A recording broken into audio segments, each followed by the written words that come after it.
When you're working stranded colour work, sometimes if there's several stitches that are in the same colour, you can end up with a strand of yarn in the back that's too long. These are called floats, and when the strand is too long, you can trap the float.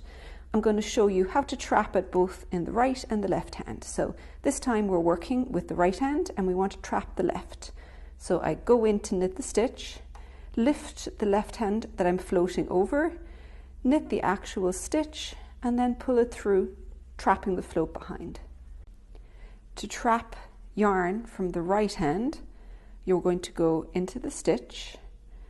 The yarn that you want to trap, wrap around the needle, but don't knit the stitch. Wrap into the stitch that you want to work.